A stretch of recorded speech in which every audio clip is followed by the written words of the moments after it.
Pour les quelques 5600 spectateurs et guitaristes, car vous êtes avant tout des guitaristes, je le sens.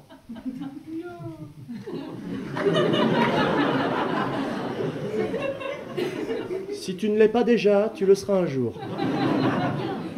On est le guitariste de quelqu'un, si. Mais si. Bon, ça suffit maintenant, si. On verra plus tard. Le petit instrument que je vais utiliser s'appelle un capadastre. Ça sert, si c'est possible, à en faire encore moins à la guitare.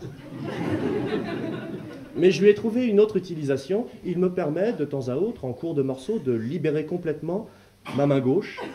Comme ça, si je remarque parmi le public, à un concert, lambda par exemple, une jolie jeune femme, je peux lui faire des signes, autrement qu'avec le nez, ce qui n'est pas très poli.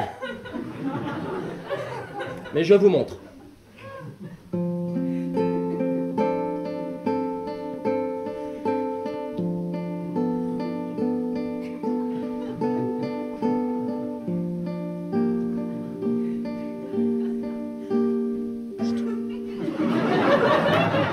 C'est saisissant, non?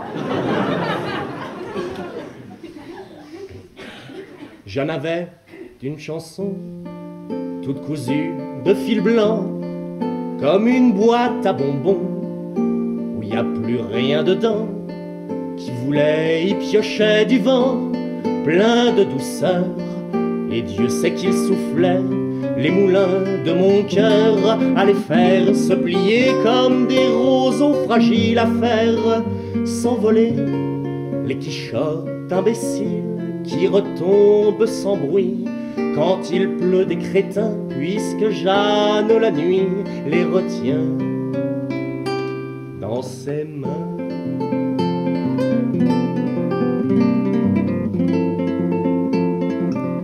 J'en avais un piano avec mes nuits dedans bordées de trémolo et de longs courtisans qu'il allait des yeux boire comme une reine en sa couche au bord du désespoir. Mais le doigt sur la bouche, si le bien qu'on peut se faire porte moins qu'un soupir, alors autant se taire.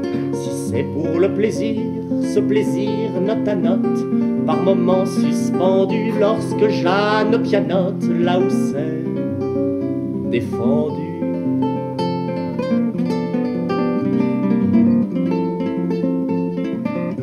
J'en avais un sourire qui saillait quelquefois de ces fameux sourires qu'on voudrait que pour soi, à l'orée d'un bon mot ou d'une connerie immense, soulignant le mégot d'un rien de vraie romance. Un sourire à vous faire bouffer des confitures, celui de la taulière avant la fermeture, invitant pas à pas à ne pas insister. La patronne est sympa, mais faudrait pas pousser.